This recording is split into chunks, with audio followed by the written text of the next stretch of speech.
Welcome to another episode of Wellness Chronicles. This is a platform that I hope that is supportive and motivating for you to actually get you evidence-based information so that way I'm helping you manage your diabetes, reverse that insulin resistance, and eventually reverse those diabetes symptoms. My name is Pooja Patel. I'm a diabetes educator and registered nurse from Toronto, Canada. So this episode is near and dear to me because I'm going to be talking about A1C, which is your 3-month average of your blood glucose. Now, the reason why it is so near and dear to me is because when I tell people that I'm a diabetes educator, they will respond with, oh, I had a family member who has diabetes, or I was diagnosed with pre-diabetes. And when I ask what their A1C level is, people look at me like I'm talking in a foreign language. So it bugs me that people don't know that they're going for these diagnostic tests, but what they really mean, or even why they got the diagnosis that they did. So actually, I had a patient who enrolled in my 12-week program and she was diagnosed with pre-diabetes.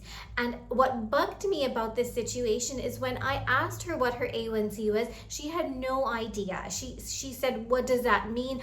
Where did that come from? Where can she get that information from? And so I told her that her doctor would have that information and her physician would have diagnosed her with pre-diabetes based on that particular number.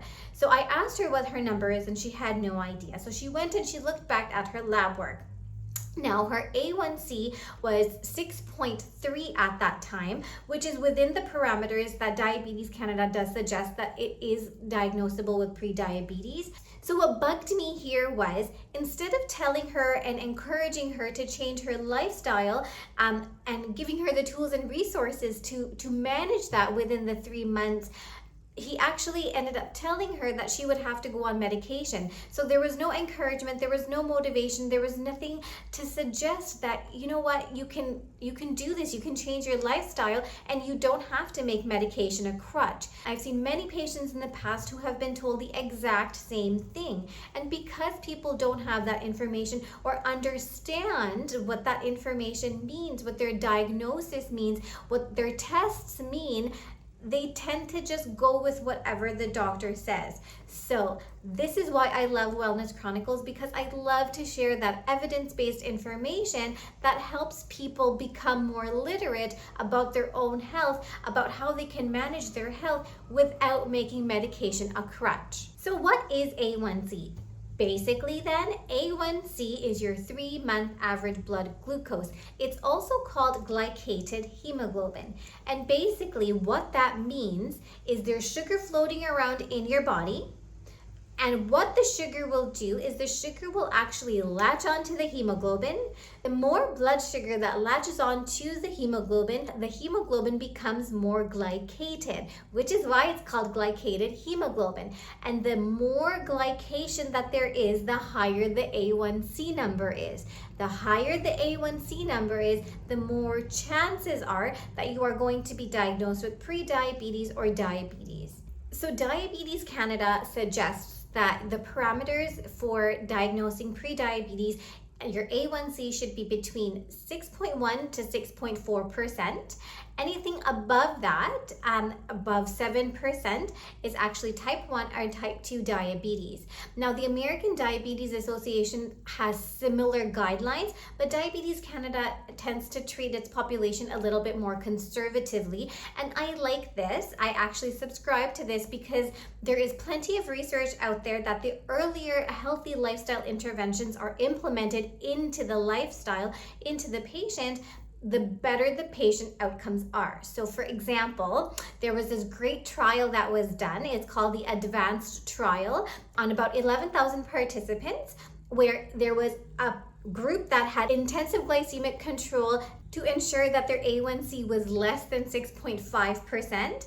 And over 5 years, they actually found that having an A1C of less than 6.5% actually significantly decreased micro and macrovascular events like kidney disease, cardiac issues, neuropathy, retinopathy in the eyes, all these different things. It actually prevented it because of tight glycemic control. So this is why A1C is such a great metric, because it actually gives you a great idea as as to what your glycemic control is like. And there is decades of research show that higher A1C are associated with diabetes complications in the future for the organs. So for example, nephropathy in the kidneys, neuropathy in the hands and fingers, retinopathy in the eyes. All these complications are as a result of poor glycemic control. And so the motivating thing here is even 1% drop of A1C. So if you dropped your A1C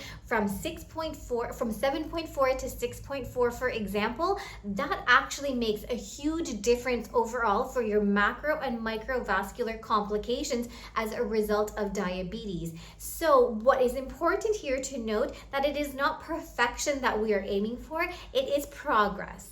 Okay, that those small changes, those small substantial changes lead to big impact in the future for your health. So although A1C is a great metric, it's a super useful tool, it is not perfect. And the reason is because all of us are very different in terms of what our biology is, in terms of what our chemistry is in our bodies. So biological factors, chemical factors, and even technical factors can really affect falsely high or falsely low A1Cs. For example, anybody who has any issues with their blood, so for example, if they have anemia or significant blood loss or they've donated blood, this can affect the A1C where your A1C is actually much lower than what it actually is.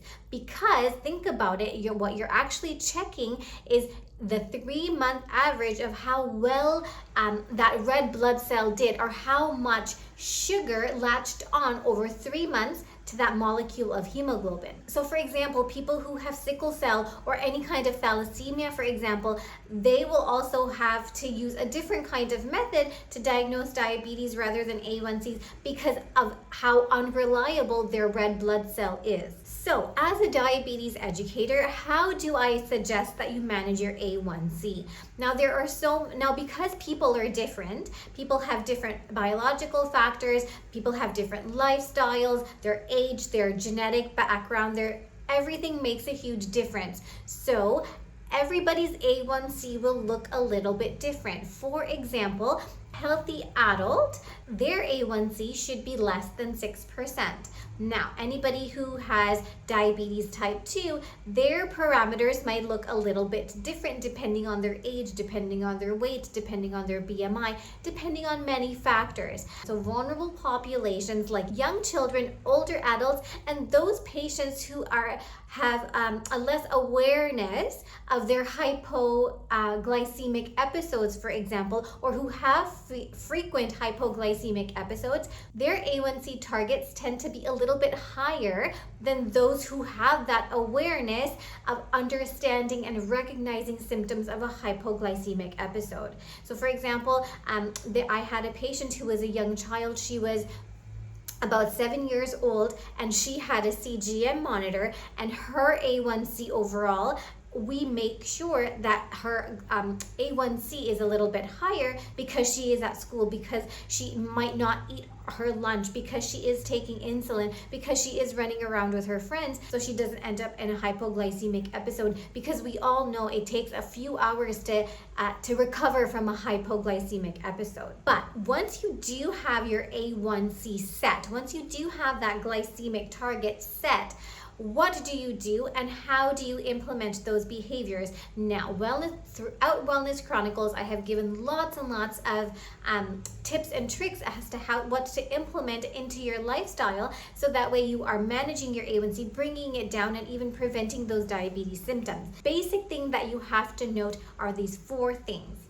So your nutritional strategies, you need to have a balanced meal. I can't say that enough. Plate your meal, look at your meal. The visualization of your colorful plate will help your brain understand how amazing of a meal that you have had and how full you are.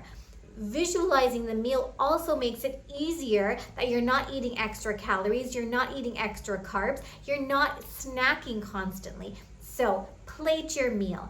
Always remember, the biggest portion is your vegetables, your protein, and your carbohydrates. Of course, prioritize fiber and prioritize protein because these are foods that have lower GI values and they're not going to cause those glucose spikes. The other thing that is important to manage your A1C is manage your stress and manage your sleep. So cortisol levels actually increase your blood glucose and cause glucose spikes, which are completely unwanted and unnecessary. So one great tip that I always give my patients is in the first thing in the morning when you wake up, don't reach for that cup of coffee on an empty stomach. Eat something first. Have a nice hearty breakfast. With your breakfast, have your coffee, or after your breakfast, have the coffee, because coffee does increase, or caffeine does increase your cortisol levels, which will actually spike your blood sugar. The third thing that is also pretty important is take those exercise snacks. So more than working out 30 minutes a day and going for those runs or going for those walks, more important than that is actually getting those 10,000 steps in. And I know 10,000 steps might seem like a lot, but taking those exercise snacks, getting up off of your office chair and walking every 20 to 30 minutes just to stretch, just to get some fresh air, maybe get to socialize with a coworker, for example. Those 20 to 30 minutes getting up and moving really impact your glycemic control. So taking those exercise snacks is super important. Going for a walk or moving your body 5 to 7 minutes after your meals is also really important. Getting 150 minutes of mild to moderate physical activity a day is also really important. So make sure to try and be as physically active as possible to bring down that A1C, to get your glycemia into control. And last but not least, make sure that you are using the appropriate tools to manage your blood sugar. So if you're going to check your blood sugar with a glucometer, make sure you're checking it at the right times of day. Make sure you're using those numbers to create actionable plans so that way you're not getting those glucose spikes and you're managing your A1C in the best way possible because of the evidence that you have, because of the numbers you have. So whether you use a glucometer or whether you use a CGM, doesn't matter. Use the numbers, use the evidence, use those metrics to work for you instead of against you. You might not have to do it forever.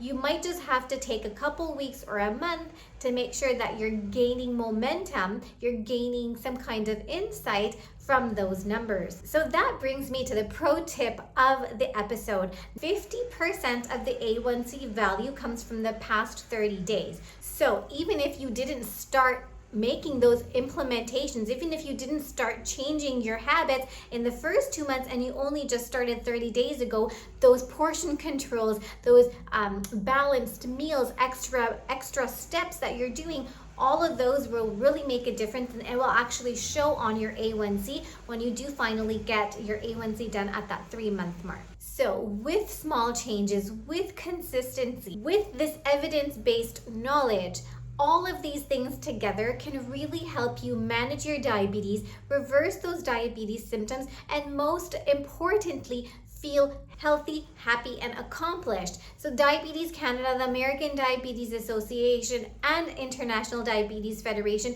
they all sort of agree that lifestyle change is the first line approach to managing diabetes, to preventing diabetes, and even reversing diabetes. So if you've learned anything from this episode, if you've taken away even one thing from this episode, please do 3 things for me. You're going to like the episode. You're going to subscribe to Wellness Chronicles because there's plenty of good evidence-based information that I bring to you through this podcast. And the third thing is share it with your family and friends who you believe can benefit from this information, can benefit from this evidence-based research, so that way they can prevent diabetes, manage their diabetes, or even reverse their diabetes symptoms. So thank you for listening to this episode all the way to the end. I appreciate it. Until next time, please stay happy, stay healthy, stay kind.